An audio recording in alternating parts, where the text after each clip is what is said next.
Welcome to special analysis. నేను రమా మండవ. ఈరోజు అనాలిసిస్లో భాగంగా మనం తీసుకోబోతున్న టాపిక్ ఏంటంటే, ఈరోజు అనాలిసిస్కి మనం ఒక టైటిల్ పెట్టున్నాము. ఇక్కడ చూసినట్లయితే ఏదైతే ఆదినారాయణ రెడ్డికి చెక్ పెట్టేందుకు రామసుబ్బారెడ్డిని తెర మీదకి తీసుకొచ్చిన జగన్మోహన్ రెడ్డి అని చెప్పేసి మనం టైటిల్ పెట్టినాం. ఎంతవరకు ఆదికి రామసుబ్బారెడ్డి చెక్ పెట్టగలరు అనేది ఇక్కడ అసలు చర్చ. ఎందుకంటే ఈరోజు ఆదినారాయణ రెడ్డి బీజేపీలో ఉన్నప్పటికీ జగన్మోహన్ రెడ్డికి కొరకరాని కొయ్యేలాగా తయారయ్యాడు. ఆయన ఎప్పుడు కూడా నిర్మోహమాటంగా ఆయన మాట్లాడే విధానం కానీ, రాయలసీమ స్లాంగ్లో ఆయన వేసే పంచులు కానీ ఎప్పుడు కూడా ఆయన వార్తల్లో ఉంచుతూనే ఉంటాయి, పార్టీ ఏదైనా సరే ఆదినారాయణ రెడ్డిని. అలాంటిది జగన్మోహన్ రెడ్డికి ఒక థ్రెట్గా తయారయ్యాడు ఆయన, పొలిటికల్ థ్రెట్గా. జమ్ముల మడుగు లాంటి ఒక హార్డ్ కోర్ జగన్మోహన్ రెడ్డి కాన్స్టిట్యున్సీలో. సో అలాంటి సందర్భం నుంచి ఈరోజు చాలా రకాలుగా వడపోసిన తర్వాత, చాలా రకాలుగా ఆలోచన చేసిన తర్వాత ఈరోజు ఎట్టకేలకు ఆ బాధ్యతల్ని రామసుబ్బారెడ్డికి అప్పగించారు జగన్మోహన్ రెడ్డి. ఇక్కడ రామసుబ్బారెడ్డికి ఆ బాధ్యతలు ఇచ్చే క్రమంలో ఎక్స్ఎమ్మెల్యే అయిన సుధీర్ రెడ్డిని కూడా జగన్మోహన్ రెడ్డి పక్కన పెట్టే ప్రయత్నం చేశారు. ఇది అక్కడ రెండు వర్గాల మళ్ళా విభేదాలు కూడా దారితీస్తూ ఉంది. అయితే దీనికి ముందు ప్రియాంబుల్లో ఇంకొన్ని విషయాలు కూడా మనం చెప్పుకోవాలి. మనకు తెలిసిందే, రామసుబ్బారెడ్డి టీడీపీలో ఉండేవాళ్ళు. ఆయన పలుసార్లు ఆదినారాయణ రెడ్డిని ఓడించి కూడా ఎమ్మెల్యే అయ్యారు. అంతేకాదు మంత్రిగా కూడా పనిచేయడం జరిగింది. సో మాజీ మంత్రి స్థాయిలో ఉన్నారు. అయితే ఆదినారాయణ రెడ్డి లాంటి వాళ్ళు కాంగ్రెస్ నుంచి పూర్తి స్థాయిలో ఎమర్జ్ అయిన తర్వాత మళ్ళీ రామసుబ్బారెడ్డికి కూడా చెక్ పెట్టగలిగారు. ఈ క్రమంలోనే జమ్ముల మడుగు కేంద్రంగా ఎప్పుడు కూడా ఆదినారాయణ రెడ్డి వర్సెస్ రామసుబ్బారెడ్డి అన్న ఈక్వేషన్ ఉండింది. సో అలా ఫ్యాక్షన్ పాలిటిక్స్ కూడా నడుస్తూ ఉండేవి కొంత ఆ వర్గాల మధ్య. తర్వాత రోజుల్లో మరుగున పడ్డాయి, కానీ తర్వాత కేవలం ఆధిపత్య పోరే ఉండింది ఇప్పుడు. అయితే అలాంటి ఆదినారాయణ రెడ్డి ఎస్పెషల్లీ 2014 ఎన్నికల్లో వైఎస్ఆర్సీపీ నుంచి పోటీ చేసి గెలవడం జరిగింది. ఎందుకంటే కాంగ్రెస్ నుంచి జగన్మోహన్ రెడ్డి బయటకు వచ్చాక ఆదినారాయణ రెడ్డి కూడా బయటికి రావడం జరిగింది. జగన్మోహన్ రెడ్డి పార్టీ తరఫున 14 ఎన్నికల్లో పోటీ చేసి ఆయన గెలిచారు. గెలిచిన తర్వాత 23 మంది ఎమ్మెల్యేలు ఎప్పుడైతే వైఎస్ఆర్సీపీని వీడి టీడీపీకి వెళ్ళారో వాళ్ళల్లో మొదటి వరుసలో ఉంది కూడా ఆదినారాయణ రెడ్డి. భూమా నాగిరెడ్డి, అఖిలప్రియతో పాటు ఈయన కూడా వెళ్ళున్నారు ఆ రోజున. వెళ్ళిన తర్వాత చంద్రబాబు నాయుడు వాళ్ళలో కొంతమందికి మంత్రి పదవులు ఇచ్చారు. అఖిలప్రియకి ఇచ్చున్నారు, ఆదినారాయణ రెడ్డికి, సుజయకృష్ణ రంగారావుకి, ఇలాంటి వాళ్ళందరికీ ఇవ్వడం జరిగింది. అలా ఆదినారాయణ రెడ్డి మంత్రి పదవి కూడా దక్కించుకున్నారు. వన్స్ మంత్రి అయిన తర్వాత పూర్తి స్థాయిలో ఆయన జగన్మోహన్ రెడ్డిని టార్గెట్ చేసేవాళ్ళు. జగన్మోహన్ రెడ్డి ఆన్ పాన్లన్నీ ఆయనకి తెలుసు కాబట్టి, ఆయన కూడా కడపే కాబట్టి వాళ్ళ ఫ్యామిలీకి సంబంధించిన అనేక విషయాలను మీడియా ముందు పెడుతూ సంచలనం రేపుతూ ఉండేవాళ్ళు ఆదినారాయణ రెడ్డి. అలాంటి ఆదినారాయణ రెడ్డి 2019 ఎన్నికల సమయంలో మరోసారి, ఆ రోజు టీడీపీ నుంచి పోటీ చేస్తారు అనుకుంటే, బట్ ఆ సమయంలో మాత్రం అక్కడ ఆయన ఎంపీగా పోటీ చేయాల్సి వచ్చిన సందర్భం వచ్చింది. కడప నుంచి ఆయన ఓడిపోవడం కూడా జరిగింది. అవినాష్ రెడ్డి మళ్ళా గెలుచున్నారు. ఇక అయితే 2019 ఎన్నికల కంటే ముందు కొన్ని కీలక పరిణామాలు జరిగాయి.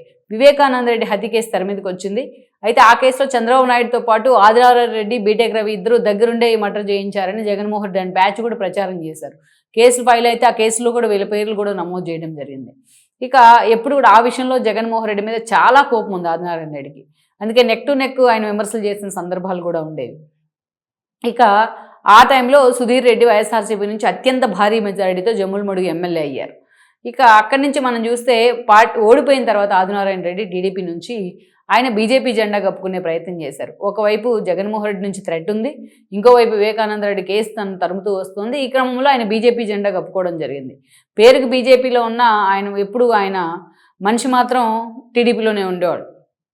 సో మొత్తానికి మాత్రం మొన్నటి ఎన్నికల సమయంలో బీజేపీ నుంచి ఆయనకి టికెట్ ఇవ్వాల్సిన సందర్భం వచ్చింది పొత్తుల్లో భాగంగా.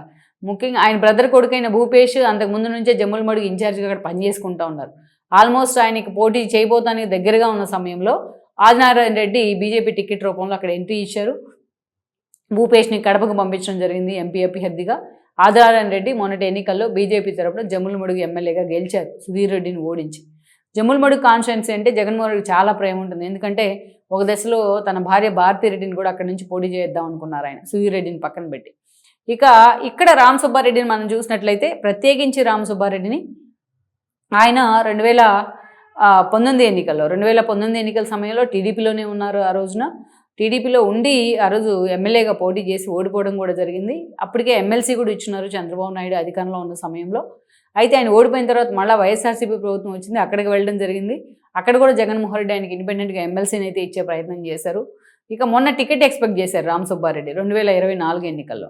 బట్ ఆ రోజు సుధీర్ రెడ్డికే ఇచ్చారు జగన్మోహన్ రెడ్డి. సుధీర్ రెడ్డి వైపే జగన్మోహన్ రెడ్డి మొగ్గు చూపడం జరిగింది. రామసుబ్బారెడ్డిని అయితే స్టాండ్ బై అలా పెట్టుకున్నారు.